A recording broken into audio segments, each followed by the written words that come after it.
السلام عليكم ورحمة الله وبركاته.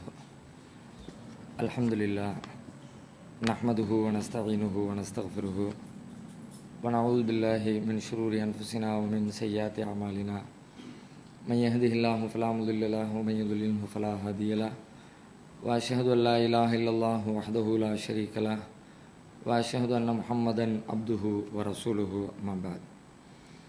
கண்ணியத்திற்குரிய எல்லாம் வல்ல அல்லாஹுவின் நல்லடியார்களே, அண்ணல் நபியின் அழகிய வரலாறு என்ற இந்த தொடரில் நேற்றைய தினம் இறுதியாக நபிகள் நாயகம் ஸல்லல்லாஹு அலைஹி வஸல்லம் அவர்களுடைய மிஅராஜ் பயணத்திலே நடைபெற்ற சில நிகழ்வுகளை நாம் பார்த்திருக்கிறோம். அதனைத் தொடர்ந்து நபி ஸல்லல்லாஹு அலைஹி வஸல்லம் அவர்கள் இறுதியாக அந்த கௌசர் தடாகம் குறித்த செய்திகளை பார்த்தோம். கௌசர் தடாகத்தில் யாரும் தண்ணீர் அருந்துகிறார்கள் என்றால், யார் உலகத்தில் அல்லாஹ்வை தொழுது அதற்காக உது செய்து தங்கள் உறுப்புகளை வெண்மைப்படுத்திக் கொள்கிறார்களோ அவர்களுக்கு தான் அந்த பாக்கியம் கிடைக்கும் என்பதை பார்த்தோம். அதோடு அந்த கௌசர் தடாகம் சம்பந்தமாக இன்னொரு செய்தியும் ரசூல் ஸல்லல்லாஹு அலைஹி வஸல்லம் சொல்கிறார்கள். நாளை மறுமையில் கௌசர் தடாகத்தில் ரசூலுல்லாஹ் பொறுப்பாளராக நிற்பாங்க. அப்போ அவங்களுடைய உம்மத்துக்கள் எல்லாம் போய் தண்ணீர் குடித்து கொண்டிருக்கிற நேரத்தில் தூரத்தில் சில பேர் தடுத்து நிறுத்தப்படுவார்கள். உள்ளுக்குள்ளே வர நினைப்பாங்க, அவங்களும் ரசூலுல்லாஹ்வுடைய உம்மத்து தான். உள்ளே வந்து தண்ணி குடிக்கலாம்னு நினைக்கும் பொழுது அவங்களுக்கு அந்த வாய்ப்பு மறுக்கப்படும். அப்போ ரசூலுல்லாஹ் தூரத்தில் இருந்து அவங்கள அடையாளம் கண்டுகொள்வார்கள். யாருன்னு பார்த்தா ரசூலுல்லாஹ்வுடைய தோழர்கள், எல்லாருமே சஹாபாக்கள். தூரத்திலிருந்து சத்தம் கொடுக்குறாங்க, சஹாபி, அவங்களாம் என்னுடைய தோழர்கள், அவங்கள ஏன் தடுக்கிறீங்க, எல்லாரும் தண்ணி குடிக்க வர்ற மாதிரி அவங்களுக்கு அனுமதி கொடுங்க அப்படின்ற மாதிரி ரசூலுல்லாஹ் சொல்கிறாங்க. அப்போ ரசூல் ஸல்லல்லாஹு அலைஹி வஸல்லம் அவங்களுக்கு அல்லாஹ்வுடைய புறத்திலிருந்து பதில் சொல்லப்படுகிறது, யா முஹம்மத் லா தத்ரி மா அஹதசு பஅதக, முகமதே உங்களுக்கு பிறகு மார்க்கத்தின் பெயரால் எதையெல்லாம் புதிதாக உருவாக்கினார்கள் என்று உங்களுக்கு தெரியாது. இவங்கெல்லாம் உள்ளே வர்றதுக்கு அனுமதி கிடையாது. ஏன்னா மார்க்கம்னு சொன்னால் நீங்கள் எதை கொடுத்துட்டு போனீங்களோ அதுதான் மார்க்கம். ஆனால் நீங்கள் சொல்லாத பல விஷயங்களை உங்களுடைய மரணத்திற்கு பிறகு இவங்க உண்டாக்கிட்டாங்க. அதனால் இவர்களுக்கு இந்த தடாகத்தில் தண்ணீர் குடிக்கிற பாக்கியம் கிடையாது அப்படின்னு தடுக்கப்படுவதாக ரசூல் ஸல்லல்லாஹு அலைஹி வஸல்லம் சொல்கிறார்கள். அப்போ அந்த கௌசர் தடாகத்தில் தடுக்கப்படுவதற்கான முக்கியமான காரணங்களில் ஒன்று, ஒரே காரணத்தை சொல்லி தான் தடுக்கப்படுறாங்க. பிதஅத்துகளை, மார்க்கத்தின் பெயரால் புதிய காரியங்களை உருவாக்கினார்கள். அப்போ நாம் அதில் எவ்வளவு கவனமாக இருக்கணும். அந்த நாளில் ஒரு மடர் தண்ணீருடைய பெருமதி என்பது சொல்லவே முடியாது. அவ்வளவு முக்கியத்துவம் வாய்ந்ததாக இருக்கும். அது கிடைச்சா போதும் அப்படின்னு மனுஷன் நினைக்கிற நேரத்தில் அப்போ நமக்கு அந்த தண்ணீர் தடுக்கப்படுவதற்கான காரணம் மார்க்கத்தில் ரசூல் ஸல்லல்லாஹு அலைஹி வஸல்லம் சொல்லாததை செய்வது. இன்றைக்கி நம்ம சமூகத்தில் எவ்வளவு காரியங்கள் அவ்வாறு செய்யப்படுகிறது அப்படிங்கிறதையெல்லாம் நம்ம கவனித்து யோசித்து பார்த்து அதிலிருந்து விலகுவதற்கு முயற்சி எடுக்கணும். இப்போ ரமலான் பாருங்கள், ஒரு 2 நாள் வாட்ஸ்அப்பில் கூட நீங்கள் செய்திகளை பார்த்துருப்பீங்க. ஃபித்ராவுடைய விஷயமாக ஹனஃபிக்கு 80 ரூபா, ஷாஃபிக்கு 140 ரூபா. அது ஒரு பெரிய கிண்டல் துணியில். அப்போ ஷாஃபியெல்லாம் இழிச்ச வாயினா நாங்கள் 140 ரூபா, நீங்கள் மட்டும் 80 ரூபாவில் அப்படிங்கிற மாதிரி அது ஒரு நக்கல் துணியில் போடப்பட்டிருந்தாலும் கூட அது எவ்வளோ பெரிய கவலைக்குரிய ஒரு செய்தி அதற்குள்ளே மறைந்திருக்கிறது. அல்லாஹ்வுடைய தூதர் எல்லாத்துக்கும் மார்க்கத்தை ஒரே மாதிரி தானே கொண்டு வந்தாங்க. அப்போ அந்த இதை ஃபாலோ பண்ணுறவர் அவர் அதை வச்சுக்கிட்டும் இவர் இதை வச்சுக்கிட்டும் சொல்லி சொல்கிறது அதெல்லாம் பின்னால் உருவாக்கப்பட்டது. ஹனஃபி ஷாஃபி எல்லாமே பின்னாடி வந்தது தானே. இந்த மாதிரி உருவாக்கப்பட்டிருக்கிற எல்லாவற்றிலிருந்தும் நாம் விலக்கிக் கொள்வதற்கு முயற்சி எடுக்க வேண்டும். அடுத்த ரசூல் ஸல்லல்லாஹு அலைஹி வஸல்லம் அவங்களிடத்தில் 2 பாத்திரங்கள் கொண்டு வரப்படுகிறது. இன்னொரு அறிவிப்பில் 3 பாத்திரங்கள், 3 கோப்பைகள் என்று கூட வருகிறது. என்ன அந்த பாத்திரத்தில் என்ன இருக்கிறது? ரசூலுல்லாஹ் சொல்கிறாங்க, ஃபி அஹதிஹிமா லபனும், ஒரு பாத்திரத்தில் ஒரு கோப்பையிலே பால் இருக்கிறது. ஒஃபில் ஆஹரி ஹம்ருன், இன்னொரு கோப்பையிலே மது இருக்கிறது. ஃபகால இஷ்ரப் ஐயுமா ஷிர்த, இதில் நீங்கள் எதை விரும்புகிறீங்களோ அதை நீங்கள் குடிங்க என்று என்னிடத்தில் சொல்லப்பட்டது. ஃப அஹதுல் லபன, நான் பாலை எடுத்துக்கொண்டேன். ஃப ஷரிபுத்துஹு, பாலை எடுத்து குடிச்சிட்டேன். ஃப கீல அஹதுத்தல் ஃபித்ரத்தை, எனக்கு சொல்லப்பட்டது நீங்கள் இயற்கையானதை தேர்வு செய்து கொண்டீர்கள். அம்மா இன்னக்க லவ் அஹதுத்தல் ஹம்ர, நீங்கள் மதுவை தேர்வு செய்திருந்தால் கவத்து உம்மத்துக்க, உங்களுடைய சமுதாயம் வழிதவறி போயிருக்கும். ஆனால் நீங்கள் சரியான ஒன்றைத்தான் தேர்வு செய்திருக்கிறீர்கள் என்று இடத்துல சொல்லப்பட்டது. இதுவும் மேராஜில் நடக்கக்கூடிய ஒரு நிகழ்வு. அடுத்த ரசூல் ஸல்லல்லாஹு அலைஹி வஸல்லம் சொர்க்கத்திற்கு அழைத்து செல்லப்படுகிறார்கள்.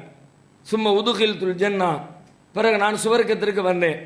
ஃபைதன் ஃபீஹா ஜனாபிதுல் உலுய், அங்கே கயிறுகளை பார்த்தேன். கயிறுனா கயிறு கட்டுறதுக்கு பயன்படுத்துவோம்ல, பிளாஸ்டிக் கயிறு, தேங்காய் நாரில் உள்ள கயிறு, நரம்பில் உள்ள கயிறு, துணி கயிறு, நம்ம இது மாதிரி நிறைய கயிறுகளை பார்த்துருக்குறோம், பயன்படுத்தி கொண்டிருக்கிறோம். ரசூல் ஸல்லல்லாஹு அலைஹி வஸல்லம் சொர்க்கத்திற்குள்ள கயிறுகளை பார்க்கிறார்கள். முத்துக்களால் ஆன கயிறு. சொர்க்கத்துடைய இன்பங்களை பற்றி சொல்ல கேட்டோம்னா சொல்லி முடிக்க முடியாது. எவ்வளவுதான் இன்பங்களை சொன்னாலும் அது முழுமையும் கிடையாது. அது அப்படி இருக்கும் இப்படி இருக்கும் நம்ம இது வரைக்கும் கேட்டிருக்கிறோமே, அதுவெல்லாம் சொர்க்கத்தினுடைய முழுமையான வர்ணனைகளா? ரசூலுல்லாஹ் ரொம்ப அழகா சொல்லிட்டாங்க, லா ஐனுன் ராத், எந்த கண்களும் கண்டிராத, வலா உதினுன் சமியாத், எந்த செவிகளும் அதன் இன்பங்களை சொல்லி கேட்டுறாத, அந்த அளவுக்கு இருக்குமா. வலா ஹத்ரஃபி கல்பி அஹத், எந்த உள்ளமும் சிந்தித்து கூட பார்த்துடாத. என்னத்தை தான் சொன்னாலும் அதை தாண்டி இருக்கும். நாம் கற்பனை பண்ணியிருப்போம்ல, அந்த கற்பனையெல்லாம் தாண்டியதாகத்தான் அல்லாஹ் மறுமையில் வச்சிருக்கிற சொர்க்கம் இருக்கும். இவர் ரசூலுல்லாஹ் சொல்றாங்க, அதில் இருக்கிற கயிறுகள் முத்துக்களால் இருக்கும். வைதா துராபுஹா அல் மிஸ்கு, அதில் கிடைக்கிற மண்ணு கூட கஸ்தூரியாக இருக்கும். மண் நம்ம பயன்படுத்துகிற மாதிரி யார் மேலேயும் புழுதி அள்ளியெல்லாம் வீச முடியாது சொர்க்கத்தில். புழுதி அள்ளி வீசினாலும் கஸ்தூரி அள்ளி வீசி அவனுக்கு பாராட்டு தெரிவிக்கிற மாதிரி தான் இருக்குமே தவிர யாரையும் இழிவுபடுத்துகிற மாதிரி அது அமைந்து விடாது. இது ரசூலுல்லாஹ்வுக்கு காட்டப்படுகிறது. அடுத்த ரசூலுல்லாஹ் சொல்கிறாங்க, நான் சொர்க்கத்திற்குள்ளே வந்த உடனே ஃபைதன் ஆன பிர் ருமைசா, அங்கே ருமைசா அவர்கள் இருந்தார்கள். ருமைசாவை பார்த்தேன். யார் இந்த ருமைசா அப்படின்னா, இம்ராத்தி அபிதாலே அபிதலஹா, அபூ தலஹா ரலியல்லாஹு அன்ஹு அவர்களுடைய மனைவி. உம்மு சுலைம்னு சொல்றோம்ல, அவங்களுடைய பேர் ருமைசா. அப்ப ருமைசா அவர்கள் சொர்க்கத்திலே நான் அவர்களை கண்டேன். அவங்க ஏன் அவ்வளவு முக்கியத்துவம் வாய்ந்து காட்டப்படுகிறார்கள் என்று சொன்னால், உண்மையிலே ஒரு பெரிய தியாக பெண்மணி. அவங்களுடைய வரலாறு நாம் படித்து பார்க்கும் பொழுதே அதுவெல்லாம் ஒரு பாடம் தரத்தக்க, படிப்பினை தரத்தக்க அற்புதமான வரலாற்றுக்கு சொந்தக்காரர்கள். ஆரம்பத்தில் இஸ்லாத்தை ஏற்றுக்கொள்ளக்கூடிய நேரத்தில் அபூ தல்ஹா இந்த ருமைசாவை உம்மு சுலைமை திருமணம் செய்யறதுக்காண்டி பெண் பேசுவாங்க. அப்போ ருமைசா சொல்லுவாங்க, உங்களை திருமணம் செஞ்சுக்கிறதுக்கு எல்லாரும் போட்டி போடுவாங்க, யாரும் மறுக்க மாட்டாங்க. அவர் அவ்வளோ செல்வ செழிப்போடு இருக்கிறார். அப்படி ஒரு செழிப்பான வாழ்க்கையில் நீங்கள் இருக்கிறீங்க, யாரும் உங்களை மறுக்க மாட்டாங்க. ஆனால் நான் மறுக்கிறேன். ஏன் மறுக்கிறேன்? நான் முஸ்லீமாக இருக்கிறேன், நீங்கள் காஃபிராக இருக்கிறீர்கள். ரெண்டு பேருக்கும் ஹலால் கிடையாது. நீங்கள் எனக்கு ஹலால் இல்லைன்னு அல்லாஹ் சொல்லிட்டான். அதனால் உங்களிடத்தில் எவ்வளவுதான் உலகியல் ரீதியான நன்மைகளை, செல்வத்தை, நல்ல குணத்தை நான் பார்த்தாலும், ஆனால் இந்த இஸ்லாம் அப்படின்றது இல்லாத காரணத்தினால நான் திருமணம் செஞ்சுக்க மாட்டேன். கடைசியில் அவங்க கேட்குறாங்க, அவங்க சொல்கிறாங்க, நீங்கள் இஸ்லாத்தை ஏற்றுக்கிறேன்னு சொல்லுங்கள், அதையே நான் என்னுடைய மகராக ஆக்கி கொள்கிறேன். தனியாக மகரெலாம் எதுவும் கேட்கல, இஸ்லாத்தையே மகராக ஆக்கி கொள்கிறேன் அப்படின்னு டிமாண்ட் வைக்கிறாங்க. அந்த கோரிக்கையை ஏற்றுக்கொண்டு அவர்கள் இஸ்லாத்தை ஏற்கிறார்கள். அதன் பிறகுதான் அவர்கள் திருமணம் செய்கிறார்கள். இந்த வரலாறு எல்லாம் நம்முடைய இளைஞர்களுக்கும் இளம் பெண்களுக்கும் சொல்லிக் கொடுக்கப்பட வேண்டிய வரலாறு. இன்னைக்கு இந்த கல்லூரி வாழ்க்கையெல்லாம் உருவானதுக்கு பிறகு இதில் எல்லாம் ரொம்ப சர்வ சாதாரணமாக வழித வரக்கூடிய காட்சிகளை நிறைய பார்க்கிறோம். ருமைசா அவர்கள் ஒரு பெரிய ரோல் மாடலாக நமக்கு முன்னால் நின்று கொண்டிருக்கிறார்கள். அது மட்டும் இல்லாமல் நம்ம நிறைய ருமைசா பற்றி கேள்விப்பட்ட செய்திகள்லாம் இருக்கிறது. அந்த விருந்தினர் வருகிற நேரத்தில் ரசூலுல்லாஹ்வுடைய வீட்டில் ஒன்றுமே சாப்பாட்டுக்கு வழி இல்லை. அப்போ யாராவது சாப்பாடை கூட்டு போகிறீங்களான்னு கேட்கும் பொழுது அபூ தல்ஹா கூட்டிகிட்டு போயிடுவாங்க. வீட்டில் போய் பார்த்தா வீட்டில் சாப்பிட்றதுக்கு ஒன்றுமே இல்லை, குழந்தைங்களுக்குரிய உணவு தான் இருக்கிறது. ஆல்ரெடி அபூ தல்ஹாவும் பட்டினி, அவங்களுடைய மனைவியும் பட்டினி, அவங்களுடைய பிள்ளைகளுக்கு இருக்கிற உணவு மட்டும்தான் இருக்கிறது. இந்த நிலையில் சொல்லாமல் கொள்ளாமல் வீட்டுக்கு கூட்டிகிட்டு வந்துடுறாங்க. இப்போ நான் இப்படிப்பட்ட ஒரு நிலையில் ஒருவர் ஒரு விருந்தினரை அழைத்து கொண்டு சென்றால் அந்த குடும்பத்தில் என்ன மாதிரியான பேச்சுக்கள் இருக்கும்? ஒரு மனைவி என்ன சொல்லுவாங்க? ஆல்ரெடி நம்மளே சோத்துக்கு வழி இல்லாமல் ஜீவனத்தை போய் கிடந்துக்கிட்டு இருக்கிறோம், இதில் வேற உங்களுக்கு ஊரில் உள்ளவங்களுக்கு சாப்பாடு போட கூட்டு வந்துட்டீங்களாகும் அப்படின்னு சொல்லி விரட்டி அடிக்கக்கூடிய ஒரு சூழல் யதார்த்தமாக இருக்கும். இல்லைன்னு மறுக்கிறது நியாயம்னே சொல்லுவோம். ஆனால் இவங்க என்ன பண்ணுறாங்க? சரி கூட்டிகிட்டு வந்துட்டீங்க, அல்லாஹ்வுடைய தூதருடைய விருந்தினராக இருக்கிறாங்க, அவங்கள நாம் உதாசீனப்படுத்த முடியாது, வந்தவங்களை எப்படியாவது திருப்திப்படுத்த அனுப்பணும் அப்படின்னு சொல்லிட்டு அதுக்காக வேண்டி ஒரு பிளான் பண்ணி லைட்டை அணைக்கிற மாதிரி, சரி பண்ணுற மாதிரி லைட்டை அணைச்சிட்டு பிள்ளைய தூங்க வச்சுட்டு பிள்ளைங்களுக்குரிய சாப்பாடு எடுத்து வச்சு அவங்கள சாப்பிட வச்சுட்டு அதுக்கு பிறகு திருப்தியான முறையில் விருந்தாளியை அனுப்பி விடுறாங்க. மறுநாள் காலையில் அல்லாஹ் குர்ஆனில் வசனமே இறக்கி வச்சுட்டான். இன்றைக்கு வரைக்கும் பேசி கொண்டிருக்கிறோம். அந்த நிகழ்ச்சி எப்படிப்பட்ட நிகழ்ச்சினா, அல்லாஹ் ரப்புல் ஆலமீன் அன்னைக்கு மட்டும் இல்லை, ருமைசா அவர்களும் அபூ தல்ஹா அவர்களும் வாழ்ந்த காலத்தில் மட்டுமல்ல, அதற்கு பிறகு இந்த 1400 ஆண்டுகள் இனிமேல் கியாமத் நாள் வரை இந்த திருமறை குர்ஆன் ஓதப்படுகிற காலமெல்லாம் அவர்களை பற்றி பேசப்படும். அல்லாஹ் என்ன சொல்றான்? வமை யூக ஷுஹ நஃப்ஸிஹி ஃபஉலைக ஹுமுல் முஃப்லிஹூன், யார் கஞ்சத்தனத்திலிருந்து தம்முடைய உள்ளத்தை காத்துக் கொள்கிறார்களோ அவர்களே வெற்றியாளர்கள். இவங்க காத்துக்கிட்டாங்க. வயூசிரூனால அம்புசிஹிம் உளவுக்கான பிஹிம் ஹசாசா, தங்களுக்கே தேவை இருந்தாலும் கூட மற்றவர்களுக்கு அதை முற்படுத்துவார்கள். அவங்களுக்கு தேவை இருக்குது, இருந்தாலும் பரவாயில்ல நீ வச்சுக்க அப்படின்னு அடுத்தவங்களுக்கு கொடுப்பாங்களே அப்படின்னு அல்லாஹ் அவர்களை பற்றி சிலாகித்து திருமறை குர்ஆனில் வசனம் இறக்கி வைத்த அப்படிப்பட்ட ஒரு வரலாற்று பெண்மணியை நபிகள் நாயகம் ஸல்லல்லாஹு அலைஹி வஸல்லம் சுவர்க்கத்திலே பார்க்கிறார்கள்.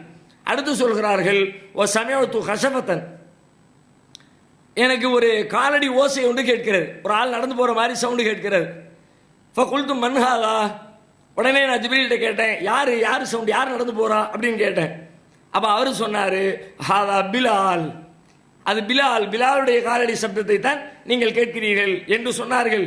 அதை சொல்லிட்டு அதுக்கப்புறம் பின்னாடி ஊருக்கெல்லாம் வந்ததுக்கு பிறகு ஒரு நாள் சுபு தொழுது உட்கார்ந்துருக்கும் போது ரசூலுல்லாஹ் பிலால் ரலியல்லாஹு அன்ஹு அவங்கள்ட்ட கேட்கிறாங்க, பிலாலே நீங்க என்ன செஞ்சுக்கிட்டு இருக்கிறீங்க, இஸ்லாத்துக்கு வந்த பிறகு நீங்கள் செய்யக்கூடிய சிறந்த காரியம் என்ன? ஏன்னு கேட்டா, உங்களுடைய காலடி ஓசையை நான் சுவர்க்கத்திலே கேட்டேன், அப்ப நீங்க ஏதோ ஒரு சிறப்பான ஒரு நன்மையை செய்து கொண்டிருக்கிறீர்கள் என்று விளங்குகிறது, என்ன செஞ்சுக்கிட்டு இருக்கிறீங்க அப்படின்னு கேட்கிறாங்க. அப்ப பிலால் ரலியல்லாஹு அன்ஹு சொல்றாங்க, நான் எந்த நேரத்தில் ஒது செய்தாலும், இரவாக இருந்தாலும் பகலாக இருந்தாலும், ஒது செய்த உடனே அந்த ஒதுவை தொடர்ந்து 2 ரக்காத்துகள் நான் தொழுது விடுவேன். இதுதான் வித்தியாசமா தொடர்ச்சியாக செய்து கொண்டிருக்கிற ஒரு நல்லறம் என்று சொல்லி பிலால் ரலியல்லாஹு அன்ஹு சொல்கிறார்கள். இது கூட அவர்கள் மறுமையில் ரசூலுல்லாஹ் அந்த மேராஜில் சொர்க்கத்தில் காட்டப்படுவதற்கு காரணமாக இருக்க வாய்ப்பு இருக்கிறது. பிலாலுடைய காலடி ஓசையை கேட்கிறார்கள். அடுத்த ரசூல் ஸல்லல்லாஹு அலைஹி வஸல்லம் சொல்கிறார்கள், ஒரு ஐத்து கஸ்ரம் பி ஃபினாயிஹி ஜாரியா, ஒரு மாளிகையை நான் பார்க்கிறேன், அந்த மாளிகையின் முற்றத்திலே ஒரு பெண் அமர்ந்திருக்கிறார், அந்த மாளிகை ரொம்ப அழகா இருக்கிறது. ஃபகுல்து லிமன் ஹாதா, இது யாருக்குடைய மாளிகை என்று கேட்டேன். ஃபகால உமர், இது உமர் அவர்களுடைய மாளிகை என்று எனக்கு சொல்லப்பட்டது.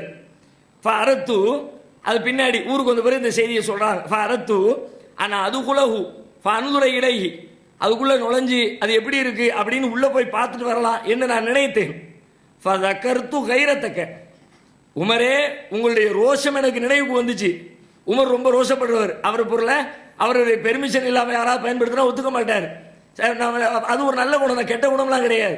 ரசூல் ஸல்லல்லாஹு அலைஹி வஸல்லம் அவங்கள அதையெல்லாம் இழிவாக பேசலை, செய்தியை மட்டும் சொல்றாங்க.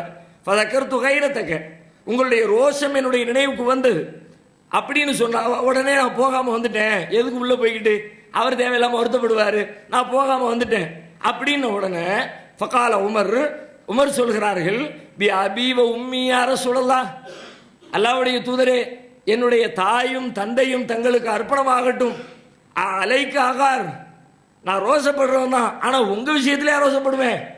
ரோசை இல்லைன்னு அவர் சொல்லலை, ஆல்ரெடி எனக்கு கோபம் வரத்தான் செய்யும், ஆனா நீங்க செய்யும் போதுதான் எனக்கு கோபம் வரும் என்று சொல்லி உமர் ரலியல்லாஹு அன்ஹு அவர்கள் சொல்லுகிறார்கள். அப்ப உமருக்கான ஒரு மாளிகையை நபிகள் நாயகம் ஸல்லல்லாஹு அலைஹி வஸல்லம் மேராஜ் பயணத்திலே சுவர்க்கத்திற்குள்ளே பார்க்கிறார்கள். அடுத்து சுவர்க்கத்தில் பொதுவாக தனித்தனி மனிதர்களை பார்க்குறாங்களா, பிலாலு, உமரு, ருமைசா என்ற தனி மனிதர்களை தாண்டி பொதுவாக நபிகள் நாயகம் சொல்லுகிறார்கள், ஃபரஐது அக்ஸர அஹ்லிஹா அல் ஃபுகரா, சுவர்க்கத்திலே அதிகமானவர்களாக நான் ஏழைகளை கண்டேன். ஏழைகள் தான் சொர்க்கத்தில் அதிகம் இருக்கிறார்கள். ஏன் ஏழைகள் அதிகமாக இருக்கிறார்கள்? பெரும்பாலும் செல்வந்தர்கள் அல்லாஹ்வுடைய வழியை விட்டும் புறம்பாக நடப்பதற்கு அவர்களுடைய செல்வமே காரணமாக அமைந்து விடுகிறது. பல பேர் ஏழ்மையில் இருக்கிற நேரத்தில் அல்லாஹ் அல்லான்னு இருக்கிறாங்க, நேர்மையை கடைபிடிக்கிறாங்க, தொழுகை இபாதத்தில் ஈடுபடுறாங்க. ஆனால் செல்வம் வர வர வர வர அவர்கள் அல்லாஹ்வுடைய மார்க்கத்தை விட்டு சிந்தனையை விட்டு அப்படியே கொஞ்சம் கொஞ்சமா நிறைய பேர் விலகி போறதுக்கு அவர்களிடம் வந்து சேரக்கூடிய செல்வம் ஒரு காரணமாக அமைந்து விடுகிறது. நம்மளே பார்க்கிறோம் தானே, எத்தனையோ பேர் பணம் இருக்கிற சில தீமைகளை பணக்காரர்கள் தான் செய்ய முடியும். உதாரணமா மது அருந்தணும், அதுக்கு கையில் பணம் வேணும் தானே, கடையில் போய் வாங்கி குடிக்கணும்னா அதுக்கு ஒரு பைசா இருந்தால் தானே முடியும். அப்ப செல்வந்தரால் தான், செல்வம் வைத்திருக்கிறவரால் மட்டும்தான் சில தீமைகளை செய்ய முடியும். அப்போ அந்த மாதிரி தீமைகளை செய்கிற காரணத்தினால் அவர்கள் சொர்க்கத்திலிருந்து தூரமாகி விடுகிறார்கள்.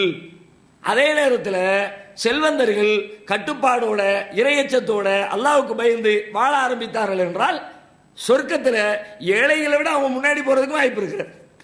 ஏன்னா நன்மையை அல்லாஹ் வந்து ஆளை வச்சு தானே, வெறும் செல்வத்தை வச்சு மட்டும் இடம் போட போறது இல்லை. செல்வம் சொர்க்கத்தையோ நரகத்தையோ தீர்மானிக்காது. அந்த செல்வத்தை வைத்திருக்கிறவர் எப்படி இருக்கிறார், அவர் எப்படி நடந்து கொள்கிறார், அவர் உண்மையில நல்ல இறையச்சமுடையவராக இருந்தால் ஏழைகளை விட அவங்க தான் அதிக நன்மைகளை பெறுவார்கள். ஏன்? செல்வத்தை வைத்து வைத்து நிறைய நன்மைகள் இஸ்லாத்தில் இருக்கு.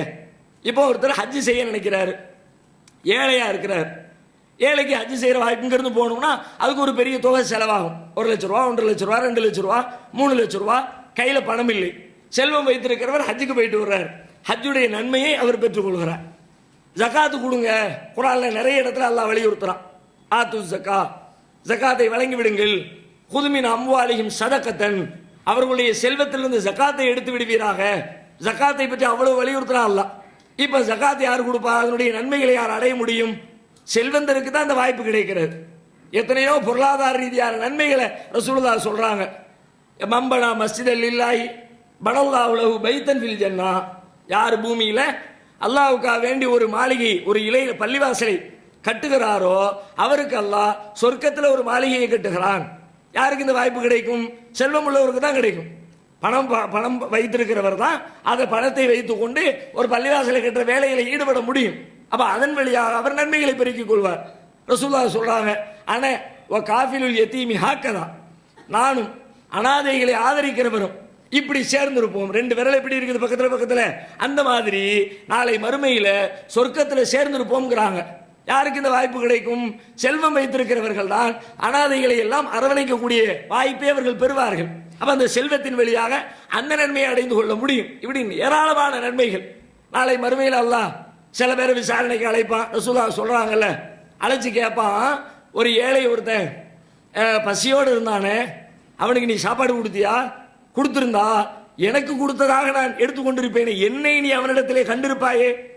குளிரில் ஒருவன் நடுங்கி கொண்டிருந்தானே, அவனுக்கு நீ போர்வை கொடுத்தாயா? அப்படி கொடுத்திருந்தால் என்னை அங்கே கண்டிருப்பாயே. இதெல்லாம் யாருக்கு முடியும்?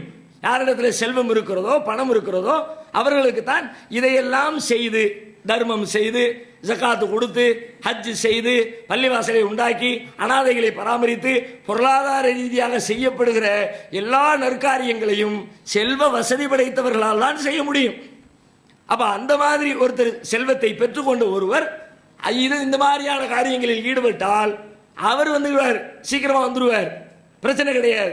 யாரு இந்த காரியங்களில் இருந்து விலகி தன்னுடைய செல்வங்களை தீமைக்கு பயன்படுத்துகிறார்களோ அவர்கள் சொர்க்கத்தை விட்டு தடுக்கப்படுகிறார்கள்.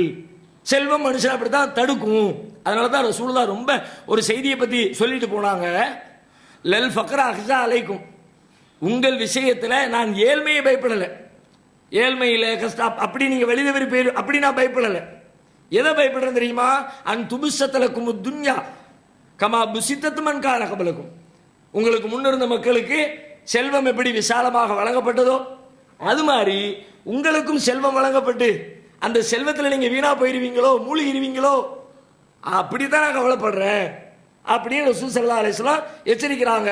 அப்ப அந்த வகையில் மிஅராஜில் பார்த்த காட்சிகளில் ஒன்று, ஏழைகளை நான் சுவர்க்கத்தில் அதிகமாக கண்டிருக்கிறேன் என்று ரசூலுல்லாஹ் சொல்கிறார்கள். அடுத்த ரசூலுல்லாஹ் நரகத்தை பார்க்கிறாங்க. வத்தலாத்து ஃபின்னார், நரகத்திலே நான் எட்டி பார்த்தேன். ஃபரஐது அக்ஸர அஹ்லிஹா அன்னிஸா, அதிலே அதிகமானவர்கள் பெண்களாக இருக்க கண்டேன். நரகத்தில் அதிகம் இருக்கிறவர்கள் பெண்கள் தான், ஆண்கள் பெண்கள் என்று இங்கே சொர்க்கத்தில் ஏழை பணக்காரர் அப்படின்னு ஒப்பிட சொன்னாங்க. நரகத்தை பொறுத்தவரை ஆண்கள் பெண்கள் என்ற அடிப்படையில் பெண்கள் தான் அதிகம் இருக்கிறார்கள். அதை ரசூலுல்லாஹ் விளக்குறாங்க. ஒரு பெருநாள் தினத்தில் மக்களுக்கு பெண்களுக்கு உரை நிகழ்த்தும் பொழுது அதுக்கான காரணத்தோடு சொன்னாங்க, யா மாஷர நிசா தசத்தக்ன, பெண்களே அதிகமாக தர்மம் செய்து கொள்ளுங்கள். ஃபைன்னி உரீத்துக்குன்ன அக்ஸர அஹ்லின்னார், ஏனென்றால் நரகத்திலே உங்களை நான் அதிகமாக கண்டேன், நீங்க அதிகமாக தர்மம் செஞ்சுக்குங்க சொல்லிட்டு காரணத்தை விளக்குறாங்க. ஒரு பெண்மணி எந்திரிச்சு கேட்குறாங்க, அல்லாஹ்வுடைய தூதரே நாங்கள் நரகத்தில் இருக்கிறோம்னா என்ன காரணம், காரணத்தை சொல்லுங்க.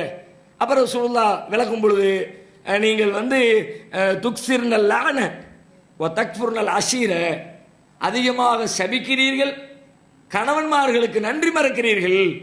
ஏதாவது பேசுனா வச்சா திட்டுனா சண்டை போட்டா திட்டுறது முட்டா பையில அறிவில் அப்படி திட்டுறது வேற. ஆனா நீங்க எதுக்கு எடுத்தாலும் என்ன பண்றீங்க, அதிகமாக சபிக்கின்ற வார்த்தைகள், நாசமா போ, கொள்ளையில போ, ஒண்ணுமில்லாம போ, இந்த மாதிரி சாபமிடக்கூடிய வார்த்தைகளை பயன்படுத்துறீங்க. தக்ஃபுர்னல் அஷீர, கணவன்மார்களுக்கு நன்றி மறக்கிறீர்கள். எவ்வளவுதான் கணவன்மார்கள் உங்களுக்கு செஞ்சாலும் கடைசியில ஏதாவது ஒரு கட்டத்தில் ஒரு காரியத்தை செய்ய முடியலன்ற உடனே அவன் இத்தனை ஆண்டு காலம் செய்த நன்மைகளை எல்லாம் ஒரு நிமிஷத்துல ஒண்ணுமில்லாம ஆக்கி உங்ககிட்ட நான் என்ன சுகத்தை அனுபவிச்சேன் என்றெல்லாம் பேச ஆரம்பித்து விடுகிறீர்கள். அதனால உங்களை நான் அதிகமாக நரகத்தில் கண்டிருக்கிறேன் என்று சொல்லி நபிகள் நாயகம் ஸல்லல்லாஹு அலைஹி வஸல்லம் அவர்கள் சொல்லுகிறார்கள். அந்த வகையிலே அந்த மாதிரியான குணத்தை பெண்கள் தங்களிடமிருந்து மாற்றிக்கொள்ள வேண்டும். இதை ரசூலுல்லாஹ் சொல்றாங்க. அடுத்து சொல்றாங்க, மரர்து பி கௌமின், மேராஜில் நான் ஒரு கூட்டத்தாரை கடந்து சென்றேன். லஹும் அல்ஃபாரும் மின் நுஹாஸ், அவர்களுக்கு செம்பினால் ஆன நகங்கள் இருந்தது. நகம் இருக்குல்ல, இந்த நகத்துடைய மெட்டீரியல் எப்படி இருக்குன்னு கேட்டா இப்ப இருக்கிற இந்த மெட்டீரியல் இல்லையா, செம்பு மெட்டீரியலில் அது இருக்கிறது. யஹ்முஷூன உஜூஹஹும் வசுதூரஹும், அந்த நகத்தை கொண்டு தங்களுடைய முகங்களிலும் தங்கள் நெஞ்சுகளையும் கீறி கிழித்துக் கொள்கிறார்கள். ஃபகுல்து மன் ஹாஉலாஇ யா ஜிப்ரீல், அவன் ஜிப்ரீல் இடத்துல கேட்டேன், ஜிப்ரீலே யார் இவர்கள் என்று கேட்டேன். அவர் சொன்னார், ஹாஉலாஇ அல்லதீன யகுலூன லுஹூமன் நாஸ் வ யகஊன ஃபீ ஆராலிஹிம், இவர்கள்தான் மனிதர்களின் இறைச்சியை சாப்பிட்டு அவர்களுடைய கண்ணியத்தை சீரழித்தவர்கள்.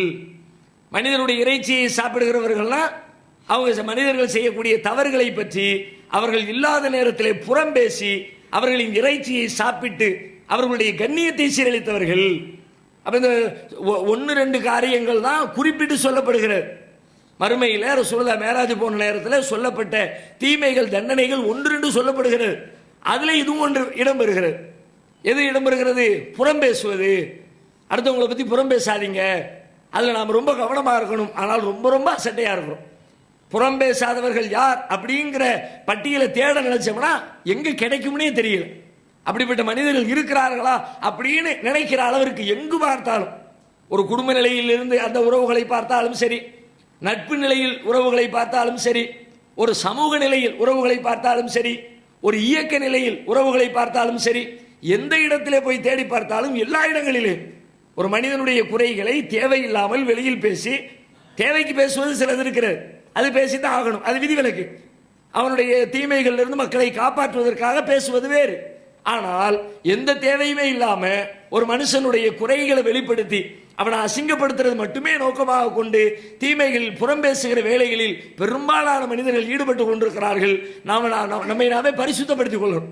அவ்வப்போது இந்த சிந்தனைகளை உள்ளத்துக்குள்ள வாங்கி மறுமையில எவ்வளவு கொடுமையாக செம்பினாலான நகத்தை கொண்டு தான் முகத்தை தானே கீறிக்கொண்டு, தன்னுடைய நெஞ்ச தானே கீறிக்கொண்டு எவ்வளவு கொடுமையா இருக்கும். அப்படிப்பட்ட ஒரு கேடுகளில் இருந்து நம்மை நாம காத்துக்கொள்வதற்கு முயற்சி எடுக்கணும். குறிப்பாக இந்த ரமதானுடைய மாதத்தில் அதற்கான பயிற்சிகளையாவது நாம மேற்கொள்ள வேண்டும்.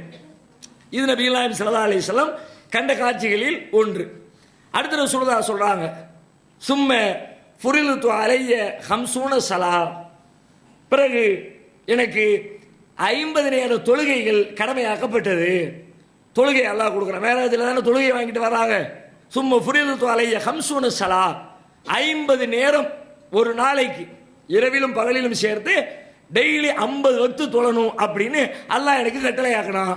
கொஞ்சம் கற்பனை பண்ணி பாருங்க, இதுவே அல்லாஹ் அப்படி நிரந்தரம் ஆக்கியிருந்தாம்னா என்னத்துக்கு ஆயிருக்கும்?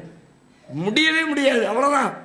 இப்ப 5 வக்து இருக்குது, இந்த 5 வக்துக்கு அப்பா இப்பதான் தொழுதுட்டு வந்த மாதிரி இருக்கு, அதுக்குள்ளேயும் வாங்க சொல்லிவிட்டாங்களே அப்படின்னு பேசிக்கிட்டு இருக்கிறோம்.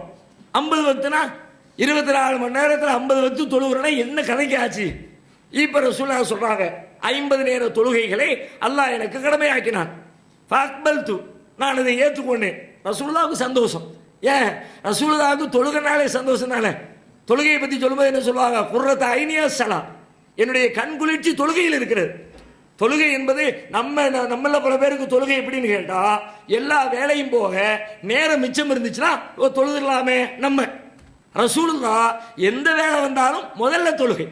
ஒரு பிரச்சனைக்கான தீர்வை எங்கே தேடுவார்கள்? அல்லாஹ்விடத்திலே தொழுகையிலே தேடுவார்கள். இதா ஹஸபஹு அம்ருன் பாதரை ஸலா, அவர்களை திடுக்கிட செய்கிற ஒரு காரியம் நடந்தால், நம்மளை திடுக்கம் பண்ற ஒரு காரியம் நடந்துட்டா என்ன ஆகுமோ தெரியலையே, தொழுகையை விட்டு பேர் இந்த மாதிரி உட்கார்ந்துருப்போம்.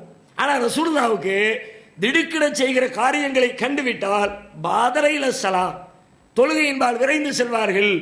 தொழுகையில் ரொம்ப நேரம் நிற்கிறது, கால்கள் வீங்க வீங்க நின்று தொழுகிறது, தொழுகையில லயிச்சு போறது. ஆயிஷா நாயகி கேட்கிறாங்க, அல்லாஹ்வுடைய தூதரே ஏன் இப்படி தொழுகிறீங்க? கால்கள் வீங்குகிற அளவிற்கு நீங்கள் ஏன் தொழணும்? லியக்ஃபிர லக்கல்லாஹு மா தகத்தம மின் தம்பிக வ மா தஅக்கர், அல்லாஹ் உங்களுடைய முந்தைய பாவங்களையும் மன்னித்து விட்டார், உங்கள் வாழ்க்கையில நீங்கள் இனிமேல் செய்ய போகிற பாவங்களையும் மன்னித்து விட்டார். பாவம் எல்லாம் மன்னிக்கப்பட்டுருச்சு. பிறகு எதுக்கு தொழுக? அதுவும் இவ்வளவு கஷ்டப்பட்டு ஏன் தொழுகணும்? ஏதோ பேருக்கு தொழுதா போதாதா என்கிற அடிப்படையில் ஆயிஷா நாயகி கேட்கிறார்கள். அப்புறம் ரசூல் ஸல்லல்லாஹு அலைஹி வஸல்லம் சொல்கிறார்கள், அஃபலா அகூன அபுதன் ஷக்கூரா, நான் ஒரு நன்றியுள்ள நல்லடியானாக இருக்க வேண்டாமா? அல்லாஹ் எனக்கு இவ்வளவு பண்ணியிருக்கலாம்ல, எனக்கு இவ்வளவு கண்ணியத்தை தந்திருக்கலாம்ல, அப்ப நான் என்ன செஞ்சேன்? நான் நன்றி செலுத்தணும்ல, அதுக்கு தான் இப்படி தொழுகிறேன். இப்படி ரசூல் ஸல்லல்லாஹு அலைஹி வஸல்லம் தொழுகை இருந்ததுனால 50 நேர தொழுகையை கையில் கொடுத்த உடனே சந்தோஷமா வாங்கிட்டு வந்துட்டாங்க. வந்தா வருகிற வழியில் தொழுகையை வாங்கி கொண்டு ஊருக்கு திரும்புகிற வழியில் ஹத்தா ஜீத்து மூசா, வழியில மூசா நபியை மீண்டும் சந்திக்கிறார்கள். 4வது தடவை கபரில் ஒருக்க பார்த்தாங்க, பைத்துல் முகத்தஸில் ஒருக்க பார்த்தாங்க, அதுக்கு பிறகு வானத்தில் மேலே ஏறி போகும்போது அங்கே ஒருக்க 6வது வானத்தில் பார்த்தாங்க. பிறகு ரிட்டர்ன் வர்ற நேரத்தில் மீண்டும் பார்க்கிறார்கள். மூசா இடத்துல வந்தேன். ஃபகால மாசனத்த, மூசா நபி கேட்குறாங்க, என்ன அல்லாஹ்வுடைய அழைப்பை ஏற்று வந்தீங்க, போனீங்களே, என்ன நடந்துச்சு, என்ன செஞ்சீங்க அப்படின்னு மூசா நபி கேட்குறாங்க. நான் சொன்னேன், ஃபுரிலத்து அலைய ஹம்சூன ஸலா, 50 நேர தொழுகை அல்லாஹ் எனக்கு கடமையாக்கி இருக்கிறான் அப்படின்னு சொன்னேன். உடனே மூசா நபி சொன்னாங்க, அன அலமு பின்னாசி மின்க ஆலஜ்து பனி இஸ்ராயீல அஷத்தல் முஆலஜா, நான் பனு இஸ்ரவேலர்களிடத்தில் பழகி பழகி பழகி மனிதர்களை பற்றி உங்களை விட நன்றாக அறிந்திருக்கிறேன். மக்கள் எப்படி இருப்பாங்க, எதை செய்வாங்க, எதை செய்ய முடியாது எனக்கு நல்லா தெரியும். இன்ன உம்மத்தக்க லாத்துத்தீக், உங்களுடைய சமுதாயம் இதற்கு சக்தி பெறவே பெறாது. 50 நேர தொழுகையை தூக்கிட்டு போனீங்க, ஒருவே தொழ மாட்டான் பார்த்துக்குங்க அப்படிங்கிற மாதிரி மூசா நபி சொல்லிட்டு, ஃபர்ஜிஇலா ரப்பிக்க, உங்கள் இறைவனிடத்திலே திரும்ப செல்லுங்கள், அவனிடத்திலே கேளுங்கள், தொழுகையை குறைக்க சொல்லுங்கள் அப்படின்னு மூசா நபி அட்வைஸ் பண்றாங்க. ரசூலுல்லாஹ் திரும்ப வர்றாங்க அல்லாஹ்ட்ட. எல்லா வார்த்தையும் சொன்ன உடனே அல்லாஹ் 50 நேர தொழுகையை எப்படியா குறைக்கணுமா, குறைச்சிருவோம், கேட்டதுக்காக வேண்டி குறைச்சிடுறேன். ஃபஜஅலஹா அர்பஈன, அதை அல்லாஹ் 40 நேர தொழுகைகளாக, 50 நேரம் கொடுத்தத 40 நேரமா வச்சுக்கோங்க. சரி அல்லாஹ் கொடுத்துட்டான், வாங்கிட்டு திரும்ப வர்றாங்க. மீண்டும் மூசா நபியை சந்திக்கிறாங்க. மீண்டும் பழைய மாதிரி மூசா நபி சொல்றாங்க, சரிப்பட்டு வராது, 40 ரொம்ப ஜாஸ்தி, எதையும் குறைக்க சொல்லுங்க. மீண்டும் அல்லாஹ்ட்ட வர்றாங்க.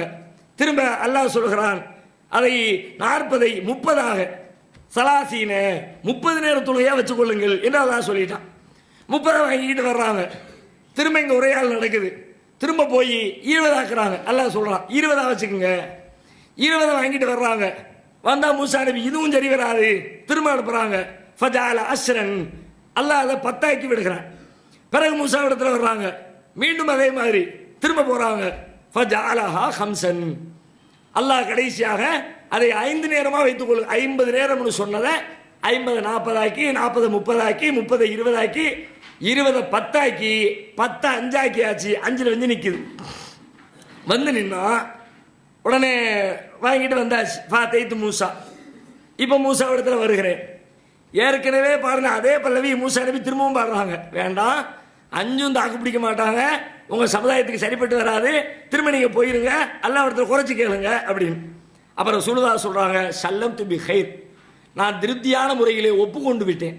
5, இதை விட 50 சொன்ன இறைவன் குறைச்சு குறைச்சு குறைச்சு 5 ஆக்கி இருக்கிறான். இதுக்கு மேலேயும் போய் குறைக்கிறதுங்கிறது எனக்கு சரியா படல.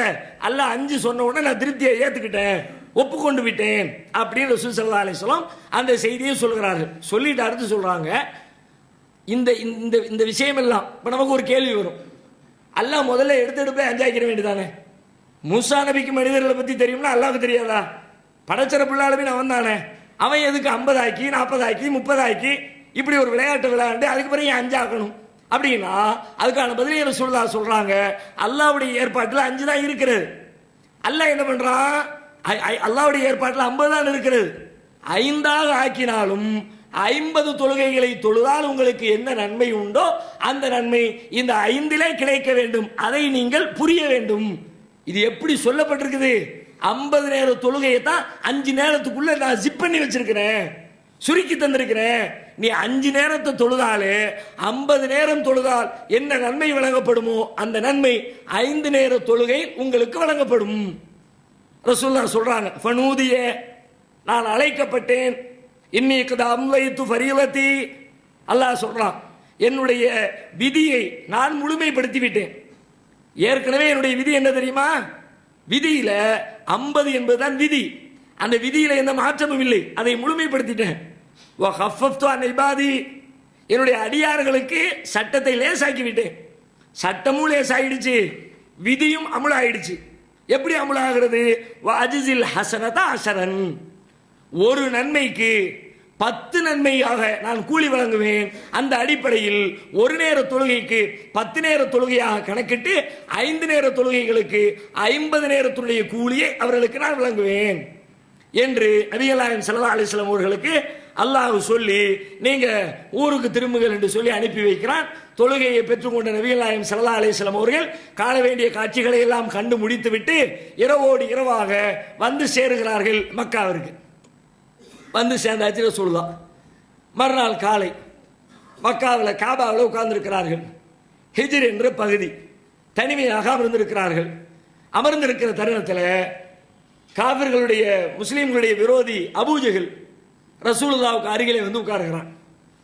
வந்து உட்கார்ந்து தனியாக உட்கார்ந்துருக்கீங்கள, எதுவும் செய்தி உண்டா அப்படின்னு கேட்குறான். நக்கலாக தானே கேட்குறான். எதுவும் செய்தி இருக்குதா? ஆமாம் இருக்குது. என்ன செய்தி? இன்று இரவு நான் அழைத்து செல்லப்பட்டேன். எங்கே அழைத்து செல்லப்பட்டீர்கள்? பைத்துல் முகத்தஸிற்கு அழைத்து செல்லப்பட்டேன். இப்போ என் கூட எங்கே இருக்கிறிய? அவன் இங்கே தான் இருக்கிறேன். அவனுக்கு உள்ளுக்குள்ளே வந்துருச்சு, சரியான பாயிண்ட் கிடச்சிருச்சு. இவ்வளவு நாள் முகம்மதை பொய் சொல்கிறாரு, வளர்றாரு, ஏமாத்துறாரு, பைத்தியம்னு சொன்னோம். ஒரு வயலும் நம்பலை. நல்ல சரியான பாயிண்ட் கிடச்சிருக்குது. நைட்டோட நைட்டாக இவர் பைத்துல் முகத்தஸ் போயிட்டு வந்திருக்கிறாராம். இதை ஊர் பூரா தம்பட்டை அடித்தாலே நம்ம மேட்ரு ஈஸியாக முடிஞ்சிடும் அப்படின்ட்டுன்னு மெதுவாக நல்ல பிள்ளை மாதிரி அப்படியே சங்கதி. இப்போ ஏன்ட்ட அவனுக்கு என்ன பயம்? சரி நம்மகிட்ட சொல்லிட்டாரு, மக்கள்கிட்ட சொல்லணுமே, ஒருவேளை சொல்லாமல் போயிட்டா என்ன பண்ணுறது அப்படின்னு மெதுவாக கேட்குறான். இதை மக்கள்கிட்ட நீங்கள் சொல்லுவீங்களா? சொல்லுவானே. உடனே ஊரை பூரா தம்பட்டம் போட்டு எப்போ ஓடியாங்க கூட்டத்தை பூரா கூட்டிட்டு ரசூலுல்லாஹ் முன்னாடி உட்கார வச்சுட்டான். உட்கார வச்சுட்டு அவன் சொல்கிறான், என்னிடத்தில் சொன்னதை மக்களிடத்தில் சொல்லுங்களேன். அப்புறம் ரசூலுல்லாஹ் சொல்லும்போதே சொல்கிறாங்க, நான் கவலையோடு அமர்ந்திருந்தேன். ரசூலுல்லாஹ்வுக்கு தெரியுது இது என்ன கூத்து பண்ண போகிறான்னு தெரியலையே.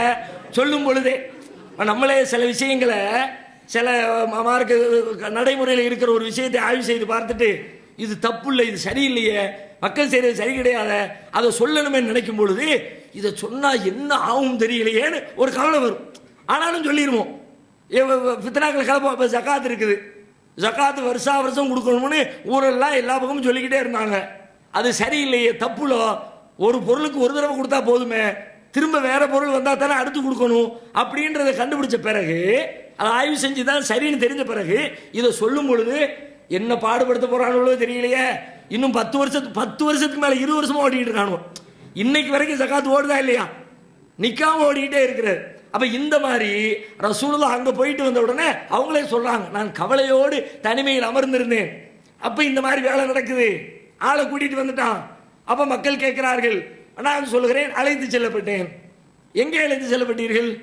பைத்துல் முகத்தஸிற்கு அழைத்து செல்லப்பட்டேன். அதே மாதிரி மக்களும் கேட்குறாங்க, இப்போ எங்க கூட இருக்கிறிய? ஆமா உங்க கூட தான் இருக்கிறேன் அப்படின்ன உடனே ஒரே கேலியும் கூத்தும் கும்மாளமும் சிரிப்பும் எல்லாம் ஆரம்பமாயிடுச்சு.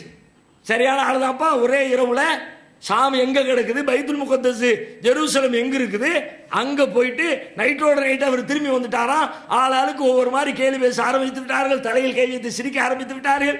எல்லாம் நடக்கிறது. ஆனா இடையில கூட்டத்தில் சில பேர் என்னை கிளப்பி விடுறான், இவர் சும்மா தான் சொல்றாரு அப்படின்னா அவர்கிட்ட கேட்போம். என்ன கேட்போம்?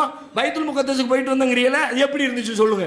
பைத்துல் முகத்தஸ் எப்படி இருந்துச்சு, அது கதவு எப்படி, ஜன்னல் எப்படி, அங்குள்ள மக்கள் எப்படி, எல்லாத்தையும் சொல்லுங்க அப்படின்னு கேட்போம். ஏன்னா ரசூலுல்லாஹ் அது வரைக்கும் பைத்துல் முகத்தஸ் போனதில்லை, அந்த ஊருக்கே தெரியும்.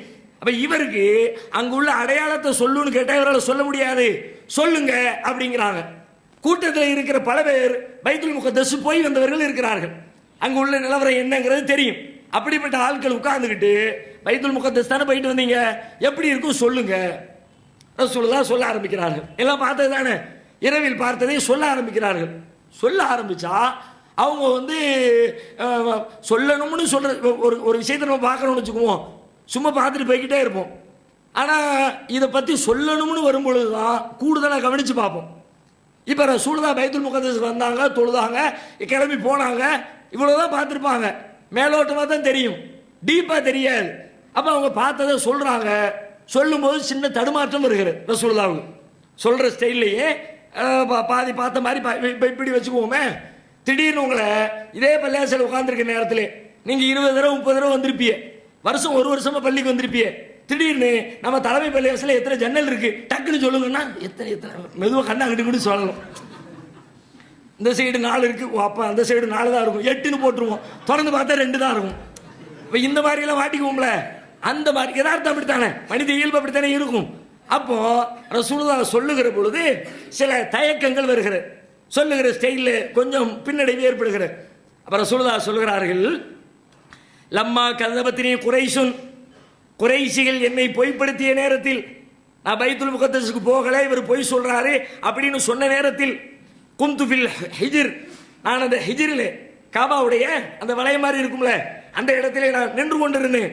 நின்றுகிட்டு தான் ரசூலுல்லாஹ் சொல்றாங்க, ஃபஜலல்லாஹு லி பைத்துல் முகத்தஸ், அல்லாஹ் ரப்புல் ஆலமீன் பைத்துல் முகத்தஸை எனக்கு முன்னால் கொண்டு வந்து காட்டினான். காட்டும் போதே சொல்றாங்க, அது ஒரு வீட்டு ஒரு ஆள் பேரையும் சொல்றாங்க. உக்கையிலுடைய வீட்டுக்கு அருகிலே, உக்கையில் ஒரு ஆள் இருந்திருக்காரு போல இருக்கு, அவர் வீடு பக்கத்தில் இருந்திருக்கும் போல இருக்கு. அவர் வீட்டுக்கு பக்கத்திலே கொண்டு வந்து பைத்துல் முகத்தஸை அல்லாஹ் நிறுத்தி விட்டான். ஃபதஃபிக்து உக்பிருஹும் அன் ஆயாத்திஹி வ அன அன்துரு இலைஹி, பைத்துல் முகத்தஸை பார்த்து கொண்டே அதனுடைய வர்ணனைகளை மக்களுக்கு நான் அடையாளங்களை சொல்ல ஆரம்பித்தேன். சொல்லி முடிக்கிற பொழுது ஃபகாலல் கௌம், கூட்டத்தார் சொன்னார்கள், அம்மன் நாத்து ஃபவல்லாஹி லகத் அஸாப, அல்லாஹ்வின் மீது ஆணையாக இவர் சொன்ன வர்ணனைகள் அனைத்துமே சரிதான், கரெக்டாக தான் சொல்லியிருக்கிறார். இப்போ சொல்லும்போது சொல்றாங்க, முதல்ல எனக்கு நினைவில் இல்லாதது எல்லாம் பார்த்த பிறகு இன்னும் தெளிவாக அந்த வர்ணனைகளை முன்வைத்தேன். கூட்டத்திலே கலந்து கொண்டவர்கள் அல்லாஹ்வின் மீது ஆணையாக இவர் சரியாக சொல்லி இருக்கிறார், சொன்ன செய்தி கரெக்ட் தான், அதில் ஒன்றும் தப்பு சொல்ல முடியாது என்று சொன்னவாறு அந்த கூட்டம் கலைந்து செல்கிறது. இந்த செய்தி இந்த இதுவரை மேராஜுடைய நிகழ்வுகள், நடந்து ஏறிய நிகழ்வுகள். இந்த செய்திகள் புகாரி, முஸ்லிம், திருமிதி, அஹ்மது, இப்னு மாஜா, நஸஈ என ஏராளமான ஹதீஸ் நூல்களில் பதிவு செய்யப்பட்டிருக்கிறது. புகாரியிலே 3207, 3239, 3342, 5610, 349, 6581, 3241, 3886. முஸ்லிமில் 234, 251, 252, 239, 4379, திருமிதியில 3056, அஹ்மதிலே 12046, 11570, 2670 ஆகிய எண்களில் நபிகள் நாயகம் வீட்டிலிருந்து புறப்பட்டு வந்து சேர்ந்து குறைஷிகள் பொய்ப்படுத்திய செய்தி வரைக்கும் உண்டான தகவல்கள் அனைத்தும் இந்த ஹதீஸ்களிலே பதிவு செய்யப்பட்டிருக்கிறது. அல்லாஹ் சொன்னதை போல இது ஒரு பெரிய சோதனையாகவே அமைந்தது. அல்லாஹ் சொன்னான்ல, ஒமா ஜால்னா ருயல்லத்தி அரைனாக்க இல்லா ஃபித்னத்தல் லின்னாஸ், உமக்கு நாம் காட்டிய அந்த காட்சிகள் மனிதர்களுக்கு ஒரு சோதனையாக அமைத்தோம்னு சொன்னாமல, ஒரு பெரிய சோதனையாகி சில பேர் நல்ல மக்கள் ஏற்றுக்கொண்டார்கள், தடுமாற்றத்தில் இருந்த சில பேர் அதை மறுத்து நபிகள் நாயகத்தை பொய்ப்படுத்துகிற வேலைகளையும் செய்திருக்கிறார்கள். இது மேராஜிலே நாம் பார்த்திருக்கிற செய்திகள். இது நிகழ்வு, பயணம். இந்த பயணத்தில் நம்ம பார்த்த செய்திகளில் சில கூடுதல் விளக்கங்கள். என்ன கூடுதல் விளக்கம் அப்படின்னா, இது சம்பந்தமாக, இந்த மேராஜ் சம்பந்தமாக சூரத்துன் நஜ்ம் 53வது அத்தியாயத்தில் அல்லாஹ் சில செய்திகளை பேசுகிறான். அதில் ஒரு வசனம் வருகிறது, மா கதபல் ஃபுஆது மாரா அவத்து மாறுணவு அலாமா யரா உலகது ராவு நஸ்லத்துன் உக்ரா இந்த சிதறத்தில் முன்தஹா இந்தஹா ஜன்னத்துல் மஅவா. இதில் என்ன சொல்லிக்கிட்டு இருக்கிறான்னு கேட்டால், மா கதபல் ஃபுஆது மாரா, அவர் பார்த்ததில், இந்த விஷயங்களை எல்லாம் பார்த்தாங்கல்ல, பார்த்ததில் அவருடைய உள்ளம் பொய்யுரைக்கவில்லை. அவத்து மாறுணவு அலாமா யரா, அவர் பார்த்ததில் அவரோடு நீங்கள் தர்க்கம் செய்கிறீர்களா? வலகத் ரஆஹு நஸ்லத்தன் உக்ரா, மீண்டும் ஒரு தடவை அவர் இறங்க கண்டார். இந்த சிதறத்தில் முன்தஹா, சிதறத்துல் முன்தஹாவிலே மீண்டும் ஒரு தடவை கண்டார் அப்படின்னு குர்ஆன்ல 53வது அத்தியாயத்தில் 11வது வசனத்திலிருந்து 14, 15 வசனம் வரைக்கும் எல்லாம் சொல்றான். இந்த வசனத்தை வைத்துக்கொண்டு என்ன சொல்றாங்கன்னு கேட்டா, இதுல அவர் பார்த்தது உண்மை அப்படின்னு வருதுல்ல, அதை என்ன சொல்ல வர்றாங்கன்னா, அல்லாவை பார்த்தது உண்மை, அல்லாஹ் ரசூலுல்லாஹ் பார்த்தாங்க என்று இந்த வசனத்தில் என்ன வருதுன்னா ஜிப்ரீலை பற்றி வருது. சிதறத்துல் முன்தஹால ஜிப்ரீலை பார்த்தாங்கல்ல, 600 ரெக்கைகளோடு அவருடைய இயற்கை தோற்றத்தில் பார்த்தாங்கல்ல, அதைத்தான் அல்லாஹ் பேசுறான். அவர் பார்த்தார் என்ற இடத்துல அவனை பார்த்தார் என்று பொருள் வைத்து நபிகள் நாயகம் ஸல்லல்லாஹு அலைஹி வஸல்லம் அல்லாஹ்வை பார்த்ததாக சில பேர் சொல்லிக் கொண்டிருக்கிறார்கள். அது முழு தவறான செய்தி, இஸ்லாத்துடைய அடிப்படைக்கு எதிரான செய்தி. ஏன்னா இதே விஷயம், இதே கருத்தில் நபிகள் நாயகத்திற்கு பிறகு அன்னை ஆயிஷா ரலியல்லாஹு அன்ஹா அவர்களிடத்திலே கேட்கப்படுகிறது. மஸ்ரூக் என்கிற சஹாபி கேட்கிறார், இந்த மாதிரி குர்ஆன்ல வருதே, அப்புறம் ரசூலுல்லாஹ் அல்லாஹ்வை பார்த்திருக்கிறாங்களா அப்படின்னு கேட்கிறார். அப்ப ஆயிஷா நபி பதில் சொல்றாங்க, இல்லை, அந்த வசனத்திலே வருவது ஜிப்ரீலை குறிக்கிறது. சொல்லிட்டு சொல்றாங்க, மன் ஹத்தஸக அன்ன முஹம்மதன் ஸல்லல்லாஹு அலைஹி வஸல்லம் ரஆ ரப்பஹு ஃபகத் கதப. யார் நபிகள் நாயகம் ஸல்லல்லாஹு அலைஹி வஸல்லம் அவர்கள் அல்லாஹ்வை பார்த்ததாக சொல்லுகிறாரோ அவர் பொய் சொல்லுகிறார். ஏன் பொய் சொல்லுகிறார்? குர்ஆனிலே இறைவன் சொல்லுகிறான், லா துத்ரிகுல் அப்சார், அவனை எந்த பார்வைகளும் சென்று அடையாது.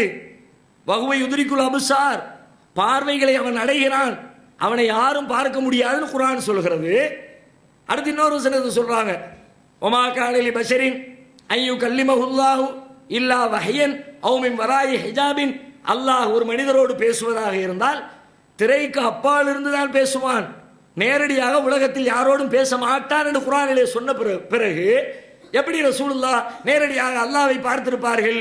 எனவே அல்லாஹ்வை பார்த்ததாக சொல்லப்படுகிற செய்தி தவறான செய்தி, அதை ஏற்றுக்கொள்ளக்கூடாது என்று அன்றைக்கு நபிகளாருடைய காலத்திற்கு பிறகு அன்னை ஆயிஷா ரலியல்லாஹு அன்ஹா அவர்கள் திருமறை குர்ஆனை மேற்கோள் காட்டி விளக்கமளித்திருக்கிறார்கள். இந்த செய்தி புகாரியில 4855வது ஹதீஸாக பதிவு செய்யப்பட்டிருக்கிறது. அது மட்டும் இல்லாமல் அபூதருல் கிஃபாரி ரலியல்லாஹு அன்ஹு ரசூலுல்லாஹ் பார்த்து கேட்கிறாங்க, ஹல் ரஅய்த ரப்பக, நீங்கள் உங்கள் இறைவனை பார்த்திருக்கிறீர்களா? ரசூலுல்லாஹ் பதில் சொல்றாங்க, வஹுவ நூருன் அன்னாவுரா, அவனோ ஒளிமயமானவன், நான் எப்படி அவனை காண முடியும்? பார்க்கலன்னு ரொம்ப தெளிவாக சொல்றாங்க, அவனோ ஒளிமயமானவன், நான் எப்படி பார்க்க முடியும்? இந்த செய்தி முஸ்லிமில் 361வது ஹதீஸாக பதிவு செய்யப்பட்டிருக்கிறது. அதையெல்லாம் விட நாம் அறிந்த மூசா நபியுடைய வரலாறு. மூசா நபி அல்லாஹ்ட்ட கேட்குறாங்க, ரப்பி அரினி அன்துர் இலைக், யாரெல்லாம் உன்னை நான் பார்க்கணும், உன்னை எனக்கு காட்டேன்.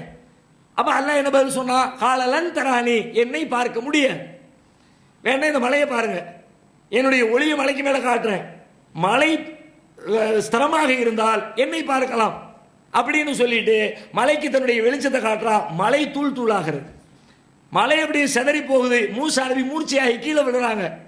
அப்ப மரணத்திற்கு பிறகு கியாமத் நாளில் மறுமையில் தான் இறைவனை பார்க்க முடியும், உலகத்திலே யாரும் பார்க்கவில்லை, இனிமேலும் யாரும் பார்க்க முடியாது என்று குர்ஆன் சொல்லி இருக்கிற காரணத்தினால் மேராஜின் பெயரால் ரசூலுல்லாஹ் பார்த்தார்கள் என்று சொல்லப்படுகிற செய்தி அது ஒரு கட்டுக்கதை என்பதை புரிந்து கொள்ள வேண்டும். அடுத்து இதை வைத்துக்கொண்டு தவறான வழியை காட்டக்கூடிய சில பேர் ஒரு வாதத்தை முன்வைக்கிறார்கள்.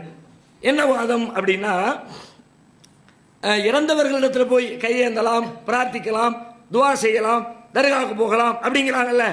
அந்த மாதிரி ஆட்கள் என்ன சொல்றாங்கன்னா, நபிமார்கள் இறந்துட்டாங்க, நல்லடியார்கள் இறந்துட்டாங்க, அவங்க உயிரோடு இல்லைன்னு நீங்க சொல்லிக்கிட்டு இருக்கிறீங்க. இங்க பாருங்க, இறந்தவங்களையெல்லாம் ரசூலுல்லாஹ் பார்த்துருக்கிறாங்க. மூசா நபி இறந்து போயிட்டாங்க, மூசா நபியை பார்த்துருக்கிறாங்க, கபரில் தொழுதுகிட்டு இருந்திருக்கிறாங்க, இப்ராஹிம் நபியை பார்த்துருக்கிறாங்க, ஆதம் நபியை பார்த்துருக்கிறாங்க. அப்போ அவங்கெல்லாம் உயிரோடு இருக்கிறார்கள், எனவே அவர்களிடத்திலே நாம் பிரார்த்திக்கலாம் என்று சொல்லி இந்த மாதிரி ஒரு தப்பான கருத்தை அதற்குள்ளே சொல்லுகிறார்கள். இதில் என்ன செய்தி அப்படின்னா, இஸ்லாம் தெளிவாக பல இடங்களில் அல்லாஹ்வும் தூதர்கள் நமக்கு சொல்கிறாங்க, அல்லாஹ்ட்ட மட்டும் கேளுங்க, வேற யார்ட்டையும் கேட்காதீங்க, இறந்தவங்களுக்கு உங்களுக்கு உள்ள தொடர்பு முடிஞ்சு போச்சு, அவங்க வேற உலகத்தில் இருக்கிறாங்க, அவங்களுக்கு இந்த உலகத்துக்கு எந்த சம்பந்தமும் இல்லை, அவர்கள் இந்த உலகத்தை பற்றி அறியவே மாட்டார்கள். இந்த மாதிரி கருத்துப்பட ஏராளமான ஹதீதுகளும் நிறைய குர்ஆனுடைய வசனங்களும் அடிப்படையாக ஒரு செய்தியை நமக்கு சொல்லுகிறது. ஆனால் நமக்கு ஒரு கேள்வி வரும், சரி அப்போ இறந்தவங்களை எப்படி தான் பார்த்தாங்க?